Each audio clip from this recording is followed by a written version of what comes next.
encore. Je vous salue encore dans le nom de Jésus-Christ. Aujourd'hui est un jour particulier, un jour que le Seigneur a béni, dans lequel il a voulu que je puisse encore m'adresser à vous pour quelques minutes sur un thème très important qui va se baser sur la notion du Père. Parce que lorsque Jésus est venu sur terre, vous comprenez avec moi que dans sa mission universelle, chaque fois, il fait mention du nom Père. Père, mon Père, celui qui m'a envoyé.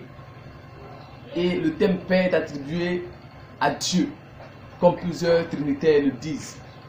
Aujourd'hui, je ne parlerai pas de la Trinité, mais je parlerai seulement que de la notion du Père, afin de démasquer une ruse du diable qui n'a pas sa place d'être dans le milieu chrétien.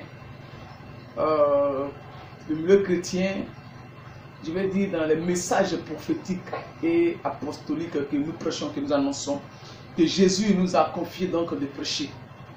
La notion du Père, qu'est-ce que cela signifie? Pourquoi cette notion, le Père? Pourquoi Jésus, depuis Matthieu chapitre 5, il parle du Père? Pourquoi dans l'existence de sa vie terrestre sur la terre, dans son ministère, il parle du Père? Pourquoi? Est-ce que le Père est une entité? Est-ce que le Père est une personne? Est-ce que le Père existe en dehors de Jésus? C'est ce que j'aimerais que nous puissions traiter ce soir, ensemble, afin de vous éclaircir, de vous emmener à comprendre pourquoi Jésus a donc fait mention de ce terme, le Père, ou celui qui m'a envoyé. Qu'est-ce que cela signifie? Donc, comme je disais, nous allons ensemble voir avec les Écritures, de savoir de quoi Jésus voulait faire mention. Parce que vous devez comprendre que la première question est: qui est le Père? Est-ce que, comme je disais tantôt dans mon introduction, est-ce que le Père est une entité qui a part et Jésus également est une entité qui a part? Parce que si vous ne faites pas attention, vous allez penser que la Bible se contredit. Or, la Bible ne se contredit pas. En tout cas, en ce qui concerne les paroles de Jésus, la Bible ne se contredit pas. Le Père n'est pas une entité. Jésus n'est pas aussi une entité à part. Comme les Trinitaires diraient que le Saint-Esprit aussi est une entité en part. Donc, trois entités en une personne. Ce qui n'existe nulle part et ce qui n'a pas sa raison d'être. Alors, la notion du Père a existé pour une raison. Vous savez, nous devons arriver à... Nous devons comprendre la parole de Dieu selon les textes. Premièrement, et pendant que nous lisons les textes, l'Esprit de Dieu nous instruit. Il ne faudrait pas interpréter la Bible pour déduire certains versets et pour faire de cela une doctrine, comme les Trinitaires le font. Dieu n'est pas une personne. Dieu est un esprit et Dieu est semblable au vent. Comprenez? Alors, vu le problème du monde et l'état où le monde était arrivé, après bien sûr la venue de plusieurs prophètes, il était question que la préfiguration d'Exode, que j'aimerais que nous puissions lire, chapitre 4, s'accomplisse. Alors, Exode chapitre 4, qu'est-ce que Exode nous dit? Je lis la parole. Exode chapitre 4. Lisons-moi à partir du verset 15, par exemple. Vous pouvez lire le chapitre 4 à la maison, ou que vous trouverez, vous pouvez lire pour comprendre. Mais le verset 15 et 16, tu lui parleras et tu mettras les paroles dans sa bouche. Et moi, je serai avec ta bouche et avec sa bouche. Et je vous enseignerai ce que vous aurez à faire. Il parlera pour toi au peuple. Il te servira de bouche et tu tiendras pour lui la place de Dieu. Prends dans ta main cette verge avec laquelle tu feras les signes. Vous voyez, lorsque Hachem devra envoyer Moïse en mission en Égypte pour aller libérer son peuple, Hachem dit à Moïse, Moïse établit sur Aaron comme Dieu. Et Aaron prend maintenant la place du prophète. Et Moïse prend la place de Dieu. Donc Aaron est la bouche de Moïse. Et c'est Moïse qui demande à Aaron de faire. Et puis Aaron parle. Mais vous comprenez? Il dit, et tu tiendras pour lui la place de Dieu. Donc Moïse tient pour Aaron la place de Dieu. Alors voyez-vous, l'inspiration prophétique, lisant cette parole, nous faisait croire que Dieu un jour viendrait dans un corps sur la terre, pour une mission bien précise. Cette fois, c'est Moïse qui était allé sauver le peuple de Dieu en Égypte. Mais lorsque Dieu viendra lui-même dans un corps, il viendra pour une raison particulière, pour que l'humanité soit sauvée de tous ses péchés. Raison pour laquelle, lorsque vous contemplez les Écritures dans le livre d'Ésaïe, vous serez avec moi. Ésaïe 34, ou bien Ésaïe 35, nous lisons à partir du verset 4. Dites à ceux qui ont le cœur troublé, prenez courage, ne craignez point. Voici votre Dieu. La vengeance viendra, la rétribution de Dieu. Il viendra lui-même et vous sauvera. Alors s'ouvriront les yeux des aveugles, s'ouvriront les oreilles des sourds. Alors le boiteux sortira comme un cerf, et la langue du meilleur éclatera de joie. Car des eaux jailliront dans le désert, et des ruisseaux dans la solitude. Voyez, le verset 4 nous dit quoi? Voici votre Dieu.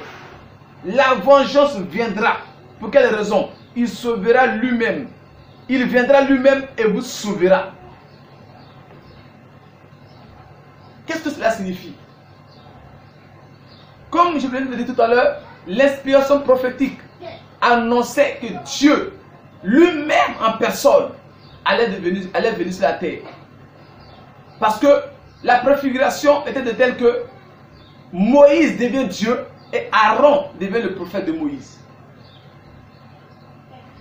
C'est cette préfiguration qui doit maintenant s'accomplir. Et c'est ça que Ésaïe 35 a annoncé. Mais lorsque vous lisez encore dans Matthieu chapitre 11, vous verrez que cette prophétie qui est annoncée ici par Ésaïe va s'accomplir. Il dit, votre Dieu viendra et il vous sauvera. Mais les signes que Ésaïe a donnés dans sa prophétie se sont actuellement accomplis à la venue de Yeshua, Matthieu chapitre 11. Vous pouvez vérifier à la maison. Alors, qu'est-ce que je veux dire? À partir de là, vous comprenez avec moi que la seule divinité qui existe dans le ciel et sur la terre et qui est créatrice des humains, de la terre, du ciel et de toutes choses, c'est la personne de Jésus-Christ. Le seul. En dehors de Jésus, il n'y a plus autre divinité ailleurs. Pourquoi? Parce que Jean chapitre 1 a été clair. Au commencement était la parole. La parole était avec Dieu, la parole était Dieu. Alors que le verset 14 nous dit, cette parole s'est faite chair et elle est venue parmi nous. Donc cette parole qui s'est faite chair, c'est qui? C'est la personne de Jésus.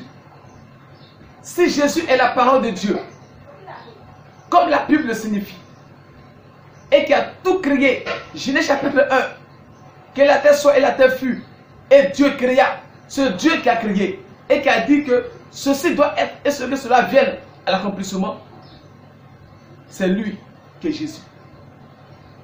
Donc Jésus vient maintenant sur la terre pour exercer sa mission, comme Ésaïe 35 l'a annoncé. Et dans l'exercice de sa mission, vous verrez avec moi que dans les évangiles, il fait mention du Père. Et les apôtres aussi ont fait mention du Père. Mais la question que je me suis posée de savoir, pourquoi Jésus devrait-il faire mention du Père? Parce qu'il y a une raison pour cela.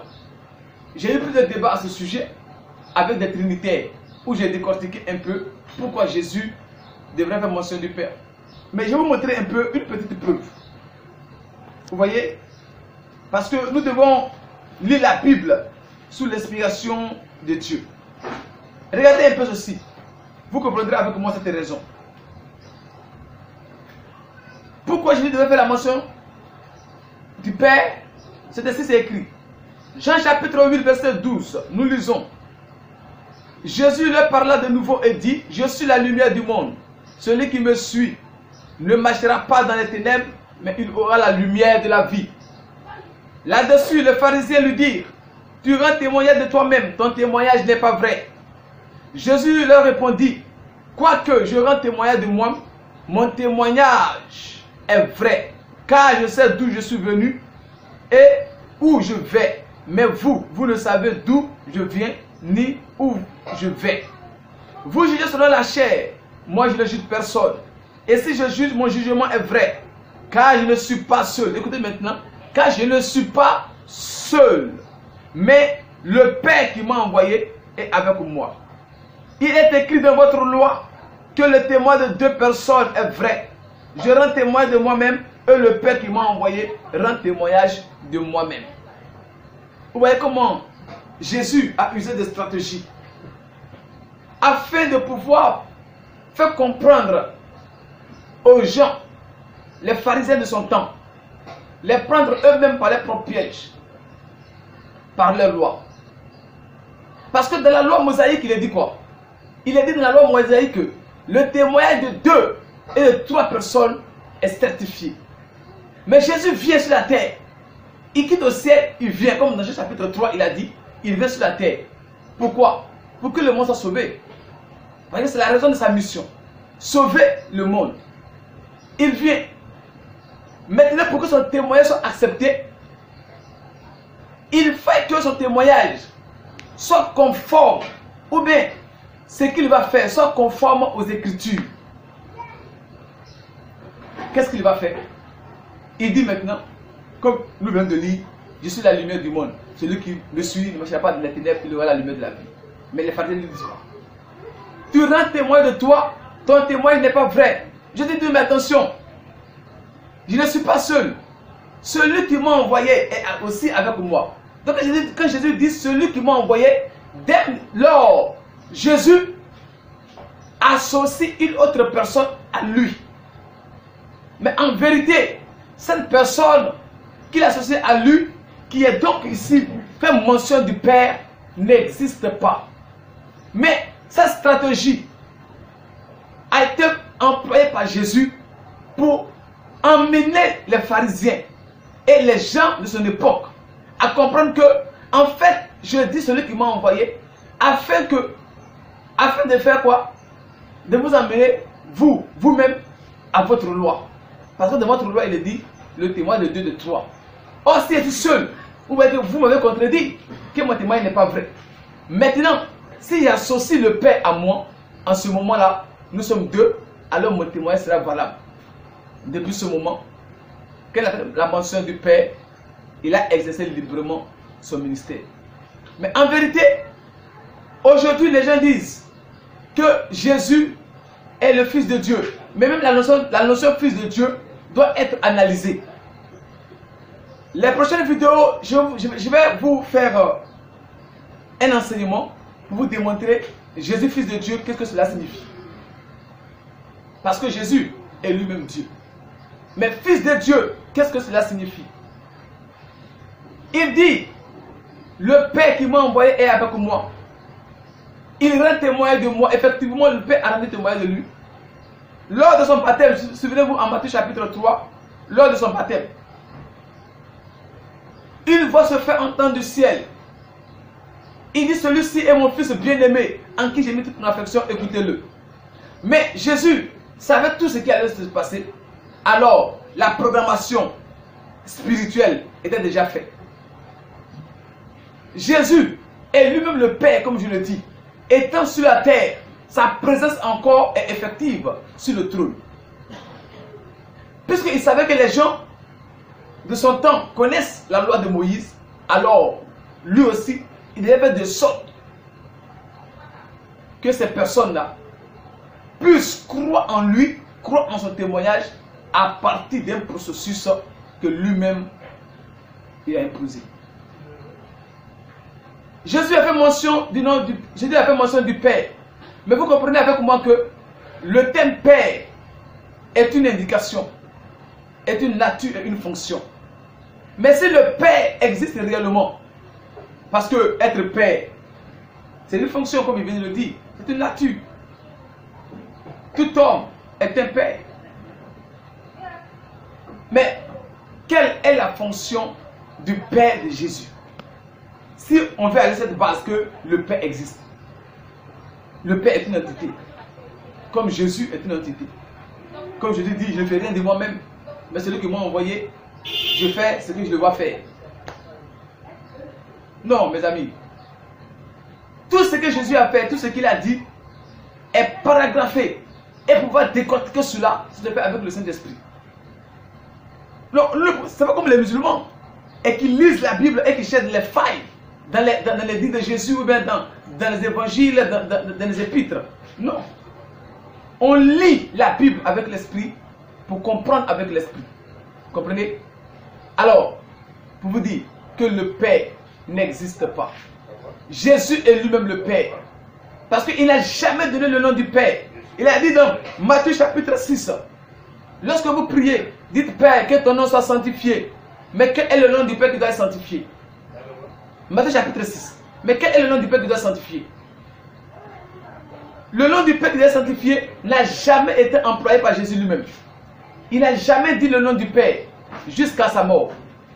Alors mes frères, juste pour vous éclaircir sur la divinité de Jésus, parce que la Trinité n'existe pas. Juste pour vous dire que Jésus n'a jamais fait mention du nom du Père. Il a dit le Père, parce que le Père, le thème Père est une indication, c'est une nature, c'est une fonction.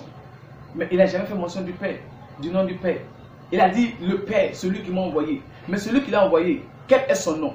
Souvenez-vous que lorsque Dieu a envoyé Moïse en mission, il s'est présenté en tant que Dieu. Il dit, le Dieu dit à mon peuple que le Dieu de vos pères m'a envoyé vers vous. Mais Moïse était sage, il me dit, mais s'il me demande quel est le nom de ce Dieu de nos pères, que le répondrai-je? Il a dit, dis, celui qui s'appelle Je suis m'a envoyé. Donc ici, un Dieu, ou bien quand on dit que le Père est Dieu, mais si le Père n'a pas de nom, c'est que je dis que le Père c'est un Dieu voyou. Parce qu'un Dieu, il a un nom. Parce que dans l'Ancien Testament, Exode chapitre 4, il a dit qu'il s'appelle comment? Celui qui suit. Mais pourquoi dans le Nouveau Testament, quand Jésus fait allusion, il parle du Père, il n'a jamais fait mention du nom du Père. Mais ses disciples, quoique ils ne sont pas lettrés, mais ils sont sages par l'Esprit de Dieu. Donc, Philippe, qui était un disciple de Jésus, a été sage. Parce que dans la mission de Jésus, chaque fois il parle du Père, il parle du Père. Et maintenant, en l'an 33, maintenant, vers sa mort, les disciples lui demandent, mais tu n'as toujours parlé du Père. Mais le Père là, montre-le nous, pour que nous aussi, nous puissions le connaître. Parce qu'ils sont sages. Mais Jésus a été clair. Lisons un peu ceci.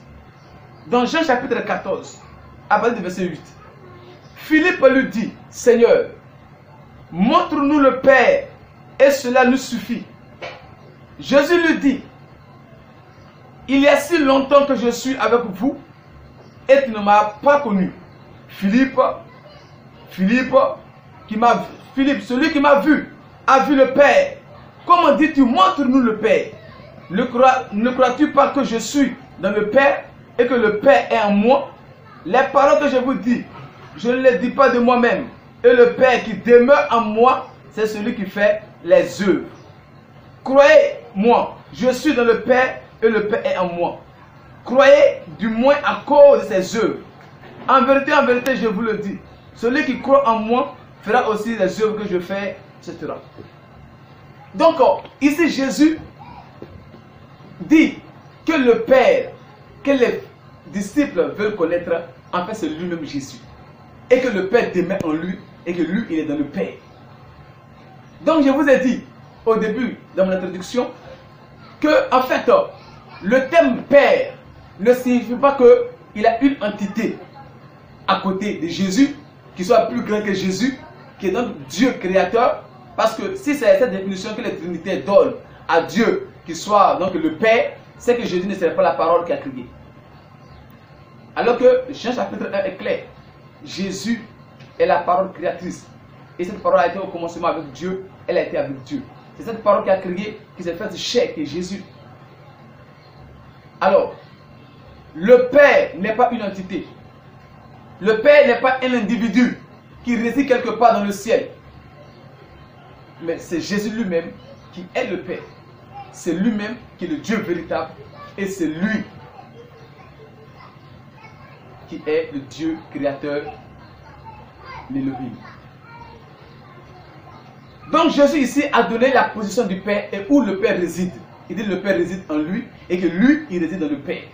Donc les deux ne sont pas donc, une fusion, ne sont pas deux entités différentes qui se fusionnent, non, mais c'est une seule personne du nom de Jésus. C'est pour ça que je dis aux gens, aux Trinités, ou bien à tous ceux qui croient que Jésus n'est pas Dieu et que le Père est au-dessus de lui. Je demande aux gens, si le Père est une entité, pourquoi nous ne prions pas au nom du Père et nous prions au nom de Jésus? Pourquoi nous ne chassons pas les démons au nom du Père et c'est au nom de Jésus que nous chassons les démons? Ça veut dire quoi? Donc le Fils serait plus efficace, plus spirituel, plus mature et connaisseur, plus que le Père? Ou bien c'est lui qui a engendré le Père, ou bien le Père, c'est le Père qui l'a engendré. Le Père n'existe pas. Jésus est lui-même le Père, le Dieu puissant et créateur. Regardez encore ceci. Dans le livre de Jean, le chapitre 20, le verset 28. L'un de ses disciples encore du nom de Thomas. Jean chapitre 20, verset 28. Thomas lui répondit, mon Seigneur et mon Dieu. Jésus lui dit, parce que tu m'as vu, tu as cru. Heureux ceux qui n'ont pas vu et qui ont cru. Mais la question que je me pose de savoir, parce qu'il y a un verset qui est clair. Luc chapitre 4, verset 8. Jésus dit, tu serviras le Seigneur ton Dieu le seul. Et ici, si Jésus n'était pas Dieu, pourquoi lorsque Thomas lui procure la divinité et la seigneurie, Jésus n'a pas révoqué cela et il accepte. Et il dit à Thomas, en fait, c'est parce que tu as vu que tu as cru. Mais heureux ceux qui n'ont pas vu et qui ont cru. Qui ont cru en quoi? En sa divinité et en sa seigneurie. Donc, les apôtres ont compris exactement et réellement que Jésus était lui-même le Père. Le Père n'existe pas. Jésus est le seul Père créateur. Il y a encore beaucoup d'arguments, beaucoup de versets que nous pouvons donner. Mais vous devez comprendre ceci, que les trinitaires ou la Trinité font fausse route. Et tous ceux qui divinisent le Saint-Esprit, parce que nullement, vous le trouverez dans la Bible, où on dit le Saint-Esprit soit Dieu. Nullement. La fois dernière, nous avons eu un débat avec certaines personnes qui ont dit que le Père est Dieu. Dieu s'appelle le Père. Bon, moi, j'ai jamais compris ça. Dieu s'appelle le Père. Et que Jésus serait aussi Dieu. Le Saint-Esprit serait aussi Dieu. Et que les trois dieux sont assis sur trois trônes dans le ciel. Bon, moi, je ne sais pas où c'est écrit. Alors, donc, selon les Trinitaires, il se passe sur l'Apocalypse chapitre 3, le verset 21, que je vais lire. Celui qui vaincra, je le ferai asseoir avec moi sur mon trône, comme moi j'ai vaincu, et je me suis assis avec mon Père sur son trône. Donc, voici le verset phare sur lequel se basent les Trinitaires. Vous voyez? Sur lequel se basent les Trinitaires pour démontrer que sur le trône, il y a Dieu le Père et il y a Dieu le Fils. Alors mes frères, si c'est sur ce verset qu'il se base pour justifier les mauvaises positions respectives, l'Apocalypse chapitre 22 également va nous dire quelque chose, le verset 3.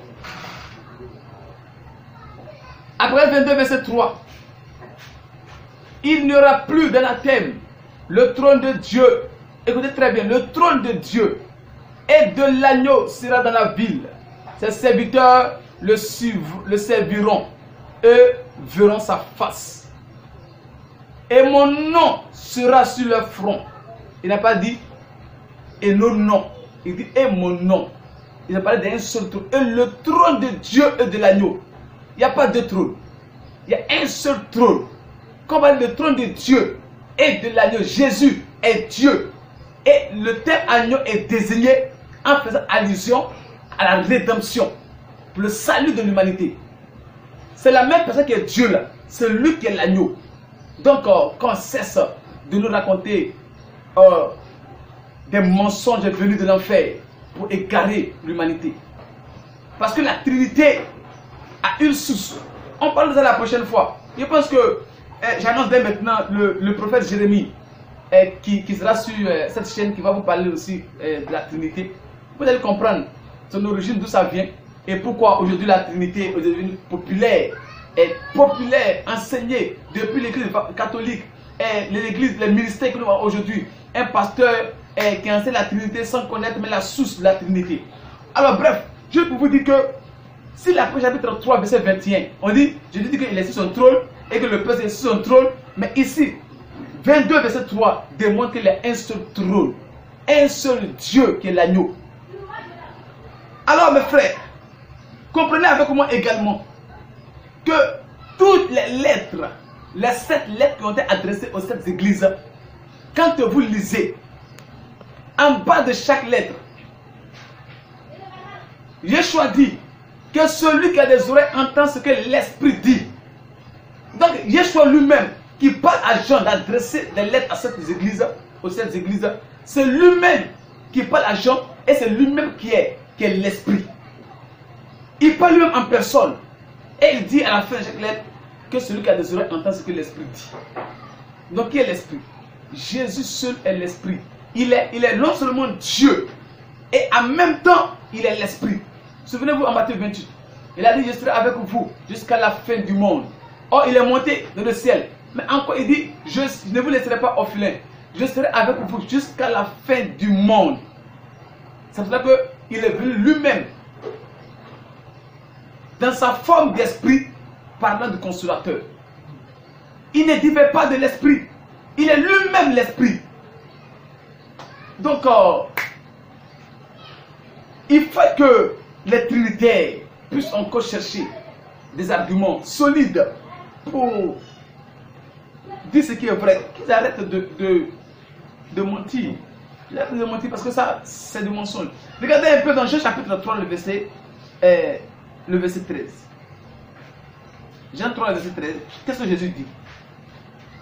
Jean 3, verset 13. Je lis. Personne n'est monté au ciel, si ce n'est celui qui est descendu du ciel, le Fils de l'homme qui est dans le ciel. Personne n'est monté au ciel, si ce n'est celui qui est descendu du ciel. Vous voyez? Alors mes frères, comprenez que dans le ciel, il n'y a pas 2 trônes, il n'y a pas 3 trônes, comme les supposés trinitaires. Nous faut comprendre cela. Parce que Ésaïe chapitre 1, Ésaïe chapitre 6, le verset 1 est clair. Il y a un seul trône et un seul éternel sur le trône. Un seul trône, un seul éternel. Il n'y a pas 2 trônes, il n'y a pas 2 éternels. C'est un seul. Comprenez ça très bien. La Trinité n'existe pas. Dieu le Père n'existe pas. Dieu le Père, Dieu le Fils et Dieu le Saint-Esprit, c'est 3 entités diaboliques et bandites qui méritent d'être attrapées, attachées et puis jetées dans l'enfer. Parce que Dieu le Père, le Fils et le Saint-Esprit, c'est la Trinité. Et là, il vient de l'enfer. Donc, à la fin du monde, ils seront attachés et puis jetés dans l'enfer. La Trinité n'existe pas. La Trinité, ce n'est que la voyousie, l'enseignement de la voyousie trinitaire, enseigné par l'Église catholique romaine, et qui a pris aujourd'hui tous les ministères Et aujourd'hui, les églises dénominationnelles enseignent également la Trinité. La Trinité n'existe pas. Jésus est lui-même le Père. Et Jésus est unique en son genre. Donc, pour aller vers la fin de mon message, Jésus a dit, Jean chapitre 3, verset 13, il est celui qui est monté, celui qui est dans le ciel, celui qui est descendu et qui est remonté encore dans le ciel après ta résurrection, en l'an 33. Alors, dans Néhémie chapitre 9, le verset 13, que je vais rapidement lire. Néhémie chapitre 9, le verset 13. Qu'est-ce que cela dit? Il dit, tu descendis sur la montagne de Sinaï, tu leur parlas du haut des cieux, et tu leur donnas des ordonnances justes, des lois de vérité, des préceptes et des commandements excellents. Tu descendis sur la montagne de Sion, et tu leur parlas du haut des cieux. Celui qui est descendu sur la montagne, il est sur la montagne, et sa voix se fait entendre dans le ciel. C'est la même chose qui est répétée dans Matthieu chapitre 3. Si je ne me trompe pas, mais c'est ça. Matthieu chapitre 3, que nous allons ensemble lire, afin de délivrer le peuple de Dieu de l'ignorance chronique parlant de la Trinité. Trop d'enseignements diaboliques et de divergences enseignées dans les synagogues et les chrétiens de Satan. Matthieu 3, verset 17. Et voici une voix fit entendre des cieux ces paroles. Celui-ci est mon fils bien-aimé, en qui j'ai mis toute mon affection. Celui-ci est mon fils bien-aimé, en qui j'ai mis toute mon affection. Donc Jésus est sur la terre, pendant qu'il se fait baptiser. Et une voix, depuis le ciel, se fait entendre. Et la voix dit, c'est Jésus qui se fait baptiser là, c'est mon fils, en qui j'ai mis toute mon affection. Cela nous ramène en Néhémie chapitre 9, verset 13 que nous venons de lire. Dieu est descendu sur la montagne. Étant sur la montagne, sa voix se fait entendre dans le ciel. Celui qui est descendu là, c'est la même personne qui parlait dans le ciel. Jésus est sur la terre. Et encore, c'est la voix, et la voix qui sort depuis le trône là. Ce n'est pas autre personne, ce n'est pas autre divinité. Ce n'est pas le Père. Parce que le Père n'existe pas. C'est Jésus lui-même qui parlait encore depuis le ciel.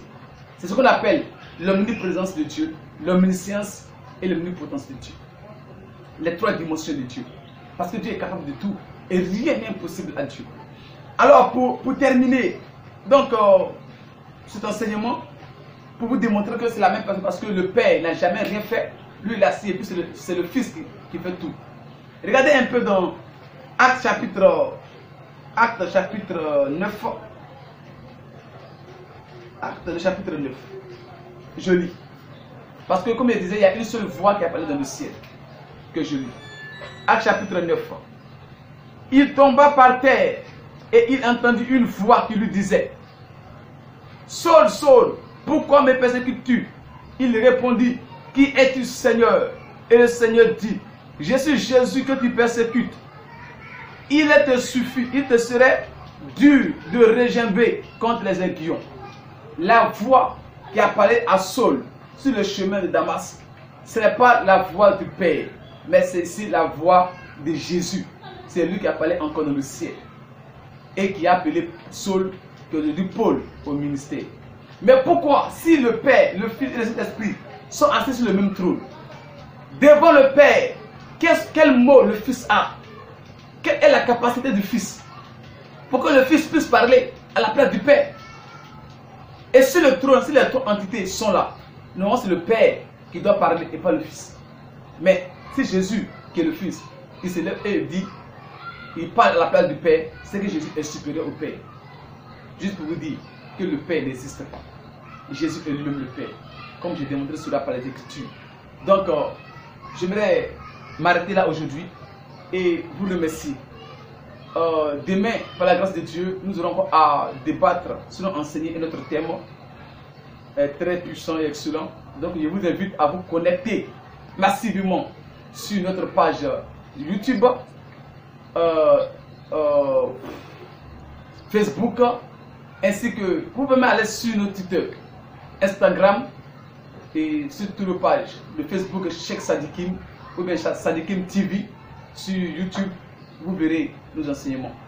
Alors, juste pour vous dire que demain, vous aurez en direct un serviteur de Dieu du nom du prophète Jérémie qui va vous entretenir sur la Trinité.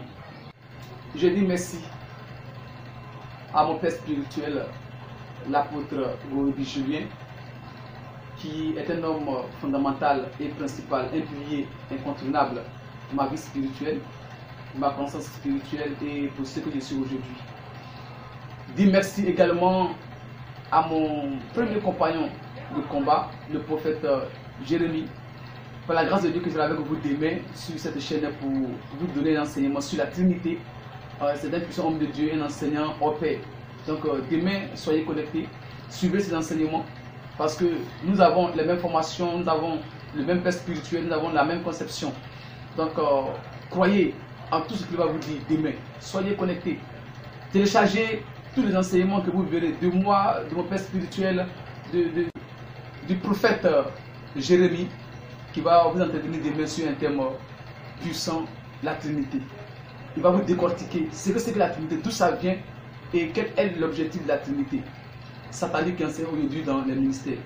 Deuxièmement, j'aimerais également vous dire merci parce que demain, par la grâce de Dieu, je serai avec mon mentor, le révérend pasteur Gédion de la Tétouva, qui est connu ici en Côte d'Ivoire, partout dans le monde entier. Nous serons là-bas demain à partir de 13h jusqu'à 18h pour un entretien avec lui. Et je pense que dans mes prochaines vidéos à venir, je serai avec lui en direct sur cette chaîne. Et il va aussi s'exprimer, il va vous donner des enseignements. Alors, j'aimerais pas que les gens disent que, vous voyez, je suis un pote parce que, pour ceux qui connaissent Gédéon, ils savent qui il est réellement avec cet enseignement qu'il donne. Mais quand Dieu nous met en contact, c'est de prendre ce qui est bon en une personne et puis évoluer avec. Voilà, il a des qualités, des capacités très énormes, remplies de Saint-Esprit. Que Dieu vous bénisse abondamment, que sa grâce demeure avec vous et vous donne la compréhension de la parole de Dieu. Que Dieu nous facilite son royaume. Shalom. Il y a un dernier jugement. Car au dernier jugement,